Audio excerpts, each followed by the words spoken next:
Artigo 4º, norma fundamental do artigo 4º é justamente, né, a determinação de prazo razoável para a solução integral do mérito. E aqui a previsão, né, da solução integral do mérito é porque o novo CPC passa a admitir, né, e prevê a possibilidade de solução parcial do mérito, né, que é a sentença parcial de mérito. É uma previsão que o novo CPC faz, né? Então, claro, e ela vai acontecer mais no início do processo. Agora, a solução integral do mérito, que geralmente só depois da análise das provas, do conjunto das provas, né, leva mais tempo. Então, a grande ideia é que para a solução integral do mérito não se tenha assim, um prazo muito, né, muito estendido, uma morosidade aí, que pode comprometer a própria efetividade do direito perseguido. Então, a ideia é de um prazo razoável, que, aliás, já é também uma previsão, né, constitucional, o artigo 5º, inciso 78 da nossa Constituição Federal de 88, que foi aí, né, implementado esse inciso, acrescentado pela Emenda Constitucional 45, de 2004, né, a reforma do Poder Judiciário, que prevê que a todos, no âmbito judicial administrativo, né, é assegurado um processo com uma duração razoável. Só que, infelizmente, né, essa previsão não resolveu muito o problema na prática, porque duração razoável não é prazo taxativo, né? Duração razoável pode ser 1 quanto 10 anos. E aí, cada caso vai ter uma perspectiva. Né? Então, uma ação com complexidade da matéria, várias partes envolvidas, né? Um prazo de 5 anos pode ser razoável. Já para outra, que é só matéria de direito, não tem fatos, não tem provas a serem produzidas, né? Não se justifica um prazo de 5 anos como razoável, tá? Porque não tem essa demanda, não tem essa complexidade, não tem essa necessidade toda de postergação de demora. O problema é que essa subjetividade do conceito de razoável, né, faz com que... E aquela velha justificativa de que, né, tem muita demanda... O Poder Judiciário está sobrecarregado de demandas, então, né, o desaparelhamento do Poder Judiciário, o sucateamento, né, das repartições do Poder Judiciário, tudo isso vem sempre como uma desculpa, e aí o prazo razoável fica só bonitinho lá no texto de lei, né. Então, o que se fez aqui no novo CPC? Se trouxe a questão, né, para a norma fundamental, para ver se vincula mais, né, se compromete mais o Poder Judiciário e todos com ele envolvidos, aí é uma solução realmente em tempo, né, razoável, mas a solução integral do mérito, né? Então, a ideia aí de trazer no artigo 4º, né, a um direito, né, alçar a um status de direito, aí a duração razoável do processo. As partes têm o direito de obter em prazo razoável a solução integral do mérito, não parcial, né, incluída a atividade satisfativa. Então, né, não é uma atividade de urgência cautelatória, né, é a satisfativa, é o mérito final. Então, que deve ser num prazo razoável, né. Aqui a gente vai ver que o novo CPC também ousa nessa parte. Ele, nos artigos 226 e 227, ele prevê prazos para o juiz decidir, né. Tentar estabelecer que não é só advogado que tem prazo, o juiz também vai passar a ter. Então, nós temos lá a previsão de que o juiz tem 5 dias para despachos, 10 dias para decisões interlocutórias e 30 dias para sentença. Maravilhoso se isso for cumprido na prática. Porém, o próprio 227 prevê a possibilidade de extensão desses prazos se houver motivação, fundamentação. E sempre haverá, né? Sempre haverá a motivação, a fundamentação do juiz dizendo que tem muito trabalho, muita demanda, então que não tem como, objetivamente inviável o cumprimento desse prazo para decidir. Pelo menos existe um comprometimento que se coloca ali com relação a prazos. Então, espero que os juízes busquem, através de todos os esforços possíveis, o cumprimento a esses prazos que o CPC indica como os prazos razoáveis, né, para a realização dos atos processuais e, portanto, para a solução integral do mérito também aí, né, na sequência. Interessante é que o 227 fala da possibilidade de postergação do prazo, mas em igual período, né? Então, de despacho de 5 para 10 dias, de interlocutórias de 10 para 20 dias, né? E sentenças de 30 para 60 dias. Então, esperamos que isso seja realmente cumprido e obedecido. Muito me questionam quando isso, né, quando isso é tratado. Tá, mas o que vai acontecer com os juízes caso eles não observem esses prazos? Né? Eles vão ser punidos? Não, a não ser que se comprove, né, dolo ou fraude. A intenção, né, a intenção aí de postergar, né, de procrastinar aí, né, a realização do ato processual, que é muito difícil, mas sempre haverá uma possibilidade, assim, de uma má avaliação, né, uma reclamação para a corregedoria, e aí os juízes também têm uma carreira a cumprir, e essa carreira ela só progride se houver, né, antiguidade e merecimento. Então, talvez nessa perspectiva vincule e preocupe mais os juízes, né? É o que se espera, né? Mas tem essa previsão aí que vem nesse afã, vem nessa perspectiva, né, de buscar a solução aí integral do mérito num prazo razoável, que não seja um prazo, né, desmedido, desarrazoado aí, muito estendido, né? O artigo 5º estabelece, então, a cláusula geral da boa-fé, né? Aquele que de qualquer forma participa do processo, como parte, como interveniente, né? Deve comportar-se de acordo com a boa-fé. Então, qualquer manifestação, qualquer ato do processo tem que ser respaldado, tem que ser orientado pela boa-fé. O que é a boa-fé? Boa-fé é uma cláusula geral, é um conceito muito amplo. Depende da situação, depende do caso, depende do ato, né? Então, por exemplo, né, se espera que a fazenda pública, quando está em juízo, um advogado público, né, se percebe, se sabe que, né, não existe autorização legal para ele transacionar, para ele realizar acordo, né?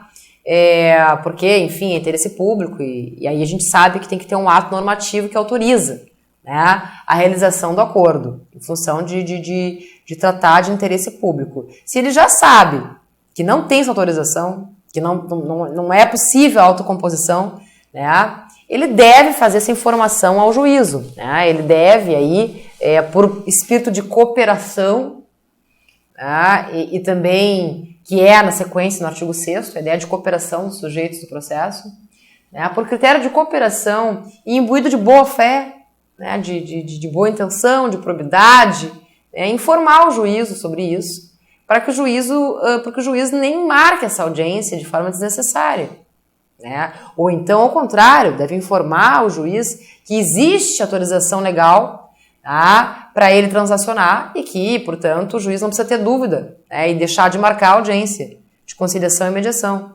Mas isso, na verdade, vai requerer da Fazenda Pública, né, nesse caso, um espírito cooperativo, né, e uma ideia de boa-fé, tá agindo de boa-fé, não tá se utilizando, né, do processo para tentar tirar uma vantagem, né, para tentar buscar algum favorecimento em detrimento aí do particular, né? Então, atos de boa-fé, atos aí justamente pautados pela verdade, pautados pela, né, preocupação de correção, mas é um conceito largo, aberto, uma cláusula geral, e que vai ser aferida, vai ser, né, determinada caso a caso, no caso concreto, né? Mas muito importante que haja esse compromisso. Depois a gente percebe também que tem lá na parte da responsabilidade das partes, né, dos procuradores, dos advogados, para não litigarem de má fé, de não apresentarem alegações inverídicas, né, juntarem documentos falsos. Tudo isso vai contra uma atitude de boa fé, né? Então, inclusive prevendo a punição por multa, né, no caso de um ato, de uma atitude que seja aí, né, respaldada de má fé, né, de má fé. Então, também uma previsão bastante importante, também uma norma fundamental, uma diretriz, né, uma diretriz aí importante para as disposições processuais.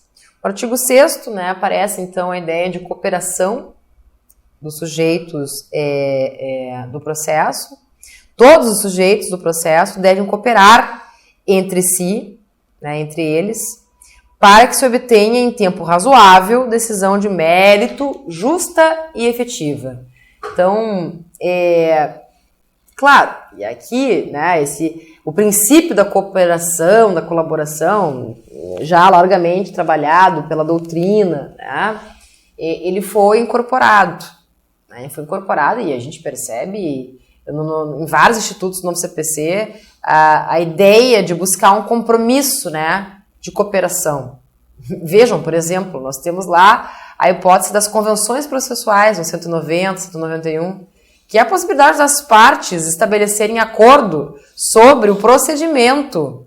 As partes vão fazer um acordo com relação aos prazos, né, do processo, com relação à forma que vai ser produzida uma prova. Se as partes entrarem em um acordo com relação a isso, convencionarem isso, isso pode ser perfeitamente instaurado, né, aplicado pelo juiz. Mas isso aí requer o quê? Requer um espírito de cooperação.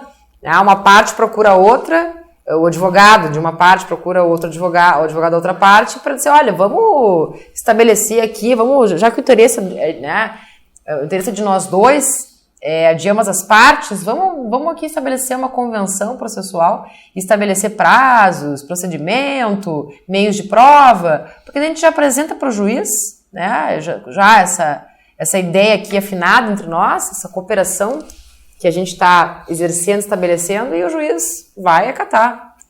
E isso vai agilizar para ambos, né, o processo. Muitas vezes uma cooperação entre os sujeitos do processo, ela vai levar também a uma agilização do deslinde do processo. E isso muitas vezes interessa a ambas as partes, né? Então, essa ideia de cooperação, claro que essa ideia ela é vista um tanto quanto de maneira utópica muitas vezes, porque se acredita que, né, as partes não vão se ajudar entre si, elas estão litigando, já não teve acordo, elas querem mais ferrar uma outra, né? Mas nem sempre, às vezes, havendo acordo entre elas, e poderá haver as convenções processuais, como eu disse, ambas podem ganhar, né, com essa cooperação aí de uma para com a outra, né? Então, uma ideia bastante importante, que vem bem forte, né, de modo bem incidente aí no novo Código de Processo Civil, né? O artigo 7º traz a ideia de igualdade entre as partes, a paridade de armas, que deve ser ofertada às partes aí no processo.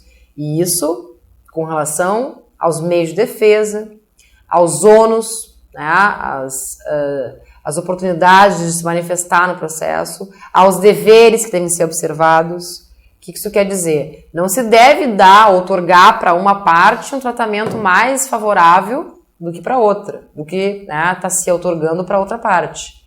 Tá? Ambas as partes devem ter as mesmas chances, né, de manifestação no processo, as mesmas possibilidades de prova, né, os mesmos meios para a defesa, as mesmas oportunidades para se manifestarem, né, e os mesmos deveres de probidade, de boa-fé, né, de cooperação, por exemplo. Então, não se pode estabelecer um tratamento desigual, né, aí para as partes no processo, né. Tem que dar para as partes a mesma condição de armas para elas lutarem. O processo é briga, né? O processo é contenda. Então, elas têm que poder duelar, né, com as mesmas armas, né? Não se dá uma arma mais potente, robusta para uma parte e deixar a outra parte alijada disso, porque daí está ferindo a igualdade, né? O princípio aí da igualdade.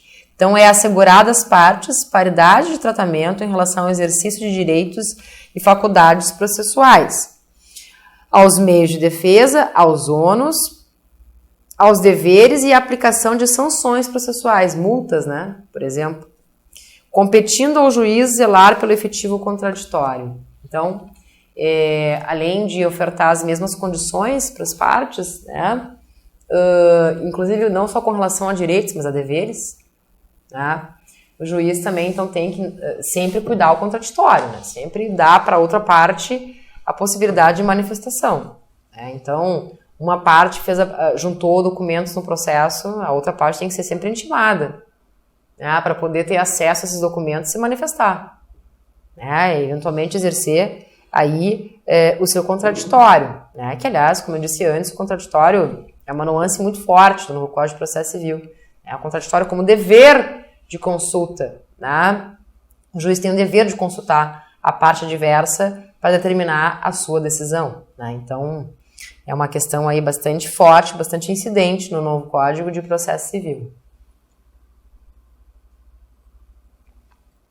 Na sequência, o artigo 8º, né, que é um artigo também que traz assim, uma força, traz uma preocupação, né, bastante grande aí do judiciário com questões de cunho, né, eminentemente constitucionais.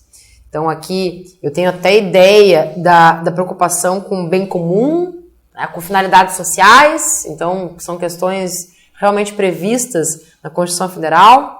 Então, ao aplicar o ordenamento jurídico, né, ao fazer a interpretação e aplicação da lei, né, o juiz atenderá aos fins sociais, ou seja, o juiz tem que estar atento à busca, né, de interesses sociais coletivos e às exigências do bem comum, ou seja, da repercussão que vai ter para a coletividade, para a busca do bem comum, não só para aquelas partes que estão postulando ali no processo. Claro que ele tem que resolver o problema que chega para ele, naquele caso concreto, mas sempre considerando, né, e preservando também as finalidades sociais e o bem comum. Resguardando e promovendo a dignidade da pessoa humana, então, né, sempre que possível, independente da matéria, da questão, né, sempre cuidando para que esse princípio, né, fundamental da dignidade da pessoa humana seja preservado. Então, jamais dar uma decisão que possa estar violando a dignidade da pessoa humana com relação à sua condição de subsistência, à sua, né, integridade física, moral, por exemplo. Vejam que, de certa forma, isso são limites, né, que se estabelecem para os juízes. Né?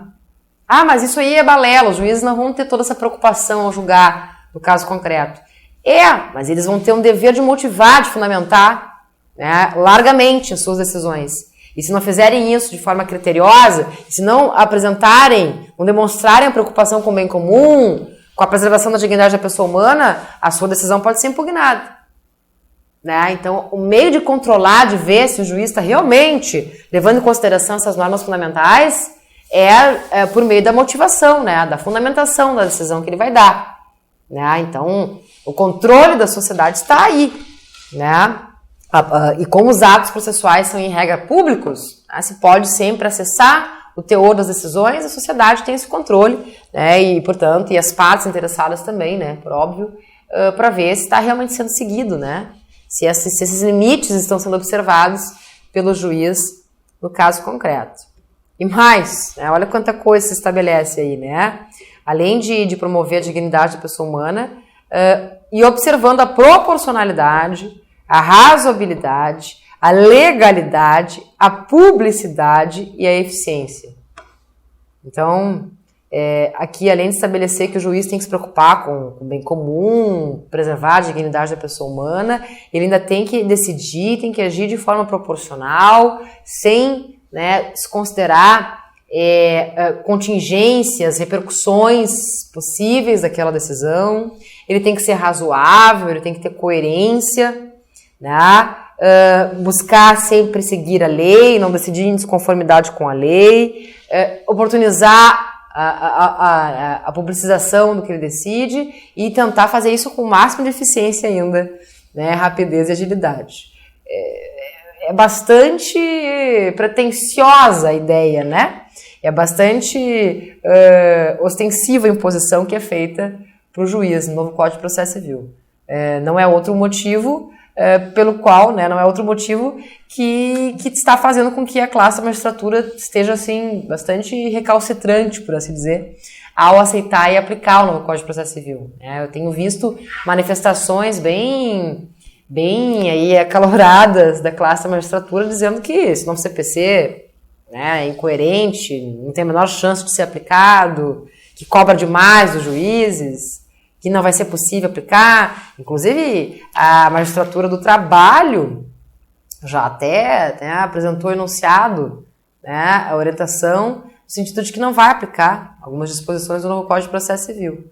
A despeito do próprio artigo 15, prevê que se aplica, né, de forma supletiva as normas trabalhistas. Mas são os efeitos agora na prática que a gente vai começar a sentir das disposições do novo Código de Processo Civil, né? Porque realmente se determina aí, se passam diretrizes, né? Exigências, limites bem contornados, né? Para serem observados pelos juízes. Então, claro que existe aí também esse outro lado, né? Da possibilidade disso acontecer na prática, disso ser colocado em prática.